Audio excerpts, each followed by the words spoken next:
The long-awaited 16th entry of the Final Fantasy franchise is almost here, and we got a taste of this with this demo. Final Fantasy XVI revolves around the character Clive Rossfield, dominated by crystals and dominants who have, when it comes to the latter, seemingly has a connection to the iconics, which are essentially the summons in the game, like the Ifrits, the Shivas, the Phoenixes that we see throughout the Final Fantasy universe. We're introduced to Clive at the beginning of the game, a much older version of himself, before flashing back and seeing what he really was before the fall of his kingdom. And one of the main reasons for the fall of his kingdom was trying to protect his brother Joshua, who apparently has a very deep connection to the iconic Phoenix. One of the main reasons for Clive's kingdom to exist is to protect his brother and the dominance that exists in it.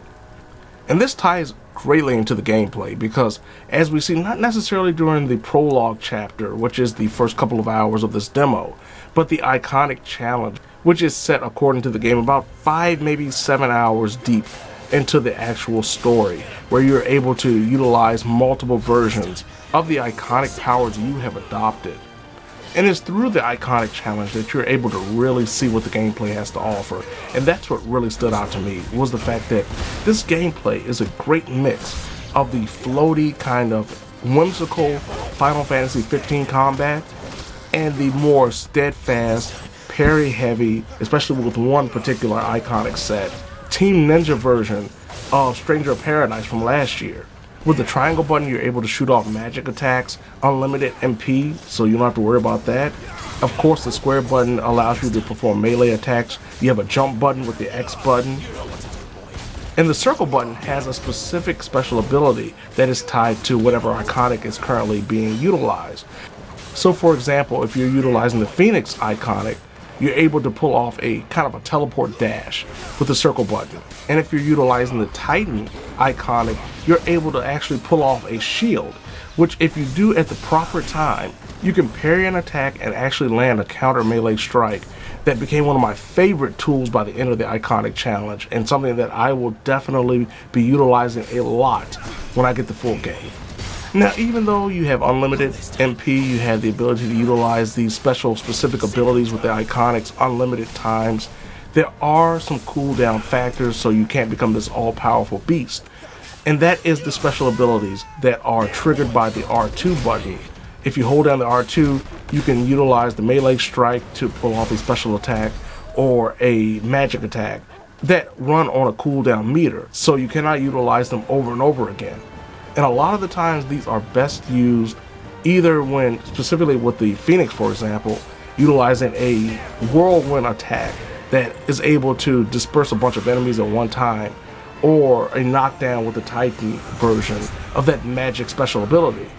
But these special attacks are really great when it comes to breaking and staggering enemies, because of course the big bosses, the main enemies that you have to face, will have a stagger meter or a will to fight meter underneath their health bar, and if you can get that down, it will stagger them and leave them wide open for a blistering amount of attacks. This also ties into the fact that you have a limit break gauge that fills up as you get damaged. So if you actually activate the limit break and then do the special attacks, fantastic damage. Now I will say that beyond a couple of the boss battles in the iconic challenge, specifically the ones where I had to fight 2 bosses at one time and essentially the final boss of the iconic challenge section, I didn't find the game overly difficult, even with the prologue, even with the fact that I had limited options in terms of attacks and abilities. I didn't find this game to be very difficult. You have only, at this point, 2 difficulty options where you're able to play through story mode, where of course the enemies are a lot easier to defeat, or action mode, which is what I played with.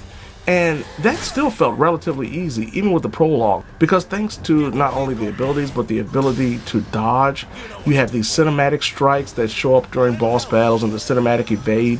You even get an on-screen trigger at times to evade things if you're attacked by an adversary from off-screen, or say a magic spell is coming your way and you can't see it. So the game gives you a lot of leeway to actually thrive and not get beaten down and overwhelmed. But it also made it quite easy to get through the story, get through the prologue, get through the iconic challenge.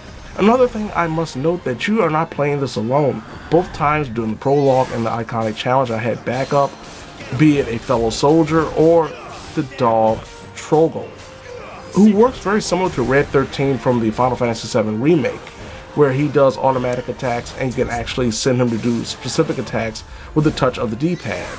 The D-pad also plays into the fact that you can utilize items mid-battle, and while you can pause the menu and set up different items for shortcuts, they are very, very handy. They work incredibly fast, very intuitive. Of course, there's upgraded abilities, there's gear, there are accessories that of course will benefit you as you progress throughout the story, that you have to figure out what works for you. From a gameplay perspective, as I said, the game was relatively simple. It's very easy. It's very easy to get into, somewhat difficult to master to a certain extent. Enemy-wise, I didn't find really that many threats, and that includes during the iconic battle itself that was kind of like an on-rail shooter that felt more automatic in nature than it did an epic battle between two gigantic monsters. Though it looked great, it didn't feel like a great battle. And hopefully that's just an early example of something that will progress and get better during different presentations during the story. My other big flaw with the gameplay was the fact that there are no indicators, at least from what I saw on screen, of elemental weaknesses. Another thing I will say was a negative in my opinion is that this game is incredibly dark. Now I know both of the major combat sections were done during the nighttime, and it isn't completely indicative of what we will see throughout the entire game, but I will say that some of the dark portions of this game are really dark and it was hard to see even with the screen setting on the brightest. I will also note that from a linearity perspective, for fans that weren't a fan of that in terms of Final Fantasy XIII or even Final Fantasy X, this actually takes a page more out of Final Fantasy X's playbook, or even Tactics or Type 0, where you have a world map that you can fast travel to, but there is no real open world to explore, like the SNES and the PS1 versions of Final Fantasy, where you had this overworld map that you could travel across. Overall, a majority of what I played thus far I've enjoyed. I've enjoyed the story, I've enjoyed the intrigue, I've enjoyed the characters, and most importantly, I've enjoyed the combat. As I noted, there are a few flaws. The game was actually a lot easier than I kind of expected, but hopefully that changes. It'll get a little bit more of a challenge, similar to what we got with Stranger of Paradise, which I thought was a fantastic game, a very underrated game. But right now, this game has all the makings of being a fantastic experience, and quite possibly one of the greatest Final Fantasy games we've had in quite some time.